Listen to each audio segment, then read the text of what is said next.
Hello everybody, Terrence here. I wanted to talk briefly, I wanted to get something off my chest, something I've been thinking about prepping. Now prepping has gained some notoriety recently with the television show Doomsday Preppers on National Geographic. And I found a Wikipedia article, and the controversy section is actually interesting. Let me scroll down here. If you can't see this, just bear with me. I'm going to post this link in the info section. Now it says here that that prepping is associated with evangelical Christianity in a lot of cases, and then it also says that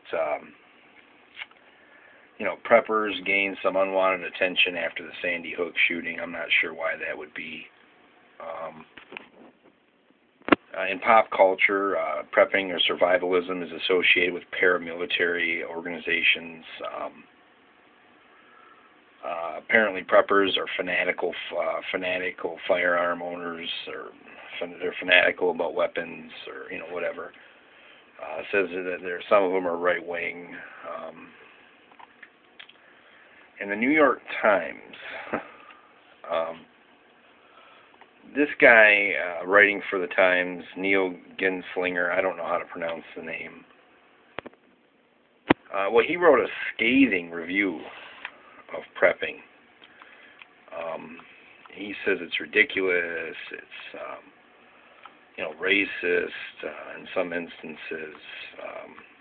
It's the worst. It's anti-life, apparently. He just really doesn't like preppers. And I don't think, I don't know. I think a lot of the preppers that you see on the Doomsday Show, I guess I would characterize them as not liberal. So I can understand why they might get some ridicule from the left, like the New York Times. Now, personally, I think the New York Times is a joke, so I wouldn't pay too much attention to what they say, ever. To me, they're just a joke. And I'll talk more about that another day. Now, I wouldn't consider myself a prepper necessarily. Not on the same scale as the people on the TV show anyway. I have about 3 months or 4 months of food and water on hand at all times. And not because I predict an apocalypse, but because actually I got into it after watching this video. I'm going to play it for you. So let's take a look, and it'll also be in the info section. When is the government coming? They're sending their mobile units tonight, right? With gas? We need gasoline. Yeah, the Miller Field, right here. With gasoline, you're going to bring food and gasoline and clothes? There'll be a food distribution right down on Parque Capitano. They're putting it in place now, but this afternoon we'll be there. There'll be food And gasoline to run generators. Bring us generators. Bring us something to get heat. We're going to die if we get killed with the weather. We're going to die. We're going to freeze. We're the 90-year-old people. We'll have the food this afternoon, right on Parque Capitano. We have no cars. Don't you see? We need please, President Obama, please listen to us down here. We are going to die. You don't understand. You've got to get your trucks here on this corner now. We are trying to get 3 days. to come tonight to Miller Place. And bring clothes. This is all the clothes we have. This is all the clothes we have. And the gasoline, they closed, the Coast Guard's closed the harbor. I think they're going to open it this afternoon so the gasoline will be allowed to come in. I know there's a shortage because of all the generators. So we are here to come and try and break through the red tape and get the stuff you need. Food, water, gasoline, and then after that. I'm closing it. We need to get down here. This is the city of New York. This is solely. You're solely. This solely. I live alone. This is where you can reach me. Okay. And that's nothing to say about this evening. Okay? All right. And we will try. This is Nick. So that was a pretty terrible thing to see. If you don't know, that was Senator Chuck Schumer, and that was immediately following Superstorm Sandy. That woman was totally unprepared, obviously. If you read the comments on this video, you'll actually be quite disgusted. At least I hope you will be. These people are downright mean.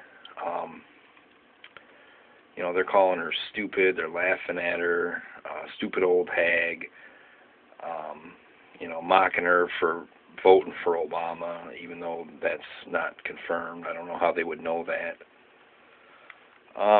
It's pretty bad. I mean, I'm a Republican. I don't mind telling people that. I'm a conservative Republican, but I don't sympathize with people like this that are laughing at that. I mean, that kind of plight and human suffering is not something that's funny, ever. And I think those people should be ashamed of themselves.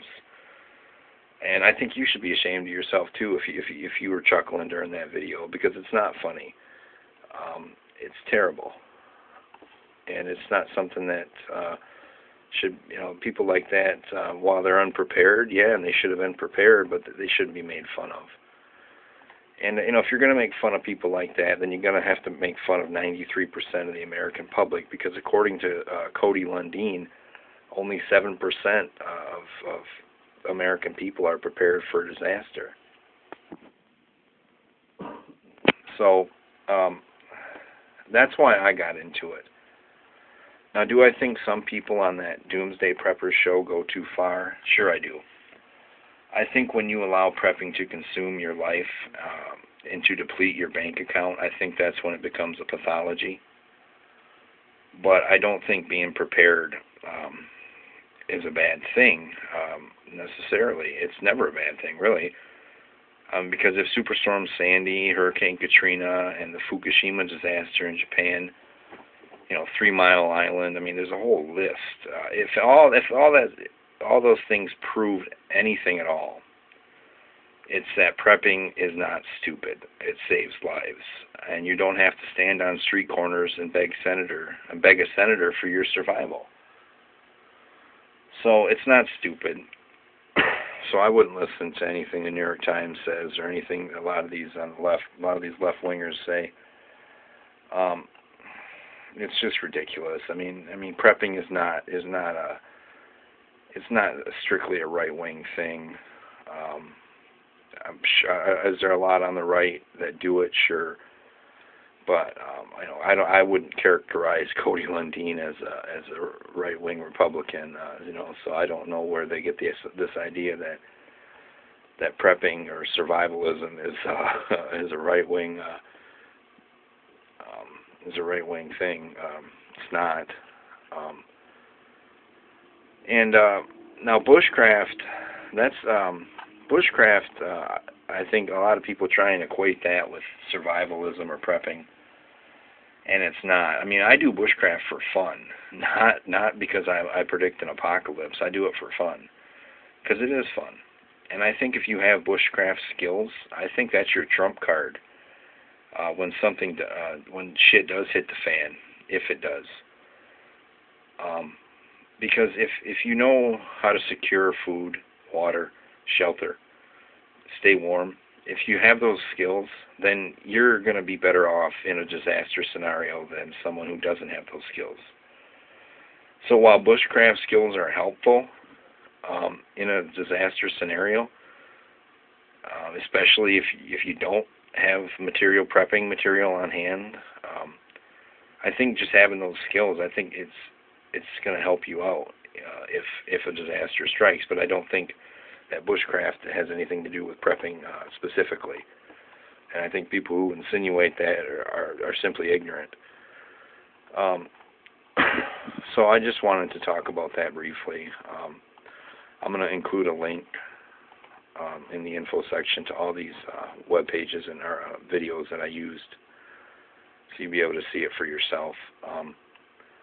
I just wanted to get that off my chest. It's been something I wanted to talk about for a while, so I want to thank you for listening. Thanks for giving me your time, and stay safe.